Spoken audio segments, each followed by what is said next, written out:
welcome back to Tech and Things. It's your host Mario.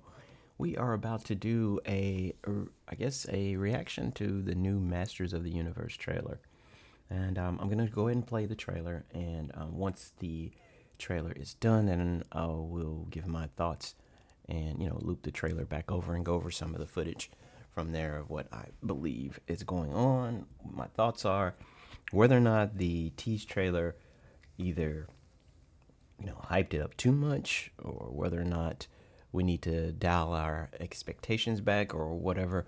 We'll find out here. Thanks.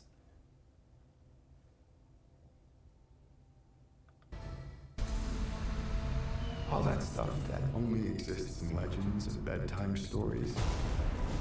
Talking tigers, spaceships, and magic swords that can make a man as mighty as a god. Where I come from, that stuff is real.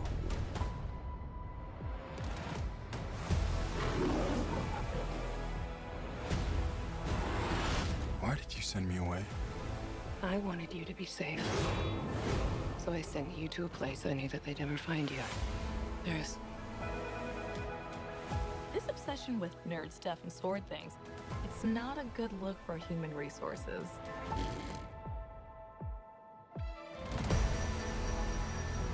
I know it sounds crazy, but that sword is gonna show me the way home.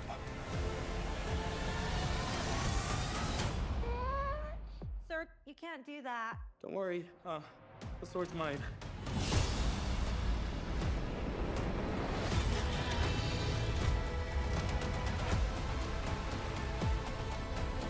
Hang on, it's about to get weird.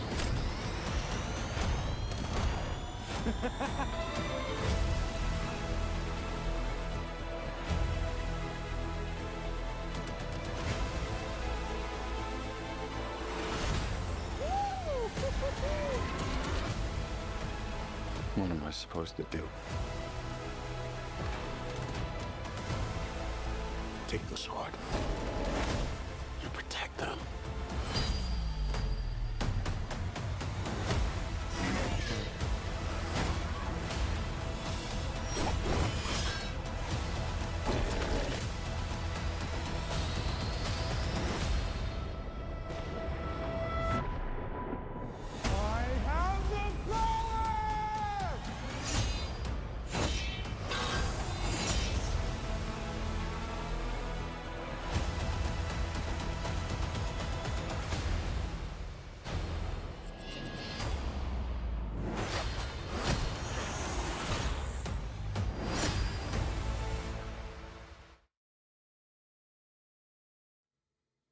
All right, people. That was one heck of a trailer, I believe. All right, so let me get into this. So, right off the bat, we see Castle Grayskull. We see the sorceress in her eagle form, or falcon form, and we see the sword. Awesome, awesome, awesome. Eternia looks amazing. They did a great job with the special effects. The lighting, it just looks golden and pure, and the graphics looks like they've dialed in. They had a good budget. Everything looks on par. I love the idea that Adam is somehow has been sent to Earth to protect him as a child, and he grew up, I'm assuming, as Prince or Adam Glenn on Earth, and so he's been trying to struggle, trying to find a way back to what he remembers about his childhood. So I'm assuming he remembers Eternia. He remembers where he was before, and he's trying to get back, according to what they're alluding to, or what they're saying, which actually fits because his mother was actually from Earth. A lot of people may not know that, and I'm assuming that was the sorceress right there. We don't see her up front, but we see her back. I think what she was dealing with the lightning and everything in the castle. We see Cringer, of course, Tila, and Man at Arms. I'm not sure who this other character is over to the left. I'm hoping it's not Oracle, because Oracle doesn't look like that. Again, and maybe they are taking creative, um, rights and kind of stretching them to what they want. I believe that was Beastman, which is cool. And I love the idea of the spaceships and everything, and the Tila versus Evelyn. I mean, those are great, great battles that I think need to be, fought on the screen. I mean, that's going to be amazing.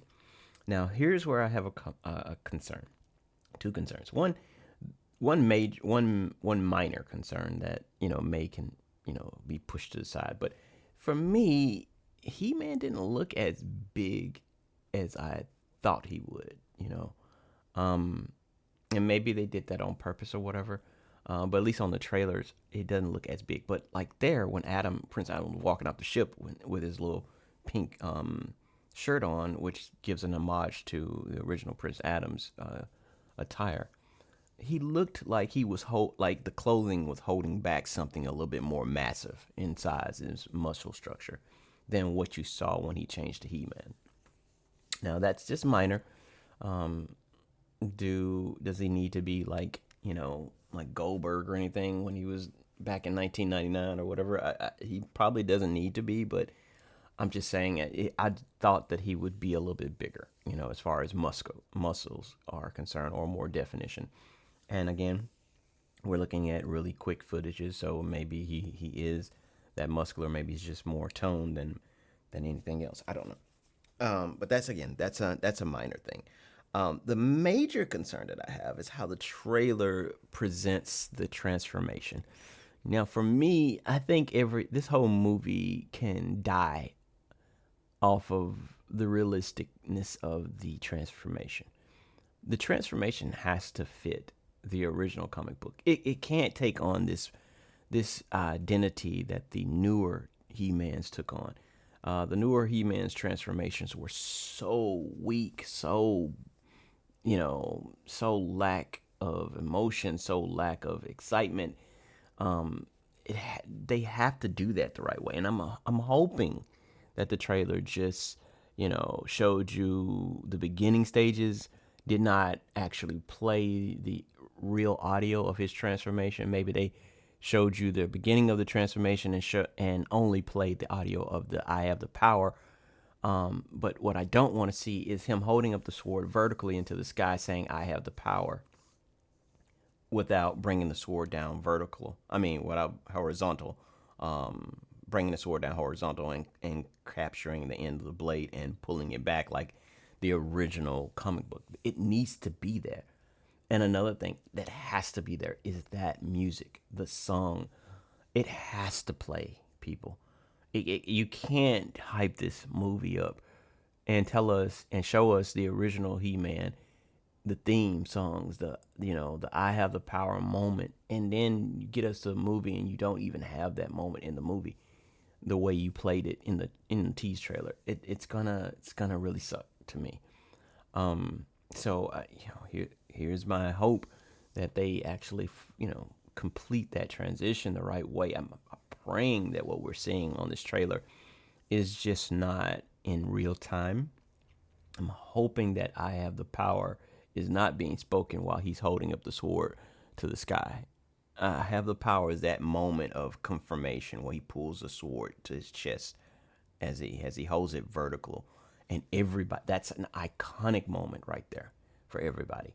And there's another thing I think that the movie has to nail. They have to nail the chasm that's being left in all of the cartoons as to who Skeletor is. You have to sell Skeletor. You have to give him meaning. You have to give him purpose of why he is what he is, what made him what he is, something like that. You have to hint on that. You have to do that in order to tell the good guy story. You have to have a convincing and compelling bad guy story. I don't care if you have to make them brothers. I don't care if you have to, in one of the TV series, I think he was his uncle or whatever. But they really didn't give a reason why he was so evil, why he chose this path or anything like that. And a lot of, like I said, even the cartoons, the original ones, didn't do that. And I think those are gaps that they could take advantage of, that can really hone down the movie itself and make it more acceptable and relatable to people. The next thing I think that I think people are waiting on is what is it going to look like when Battlecat transforms. We got to know what that looks like, and based off the trailer, I'm wondering how many times we're going to see him transform to He-Man. Maybe twice, because it looks like he transforms to He-Man maybe when he first gets the sword, or maybe he first gets to Castle Grayskull rather, and then he transforms to He-Man maybe again when he battles Skeletor at the end or something like that. I'm hoping that we get more than one transformation at least, because it could quite possibly be that he only transforms once, and we don't. I want to see it more than once. And then how are you going to play the line of Prince Adam and Teela not knowing he's He-Man? Are they going to completely throw that out the window? Because it seems like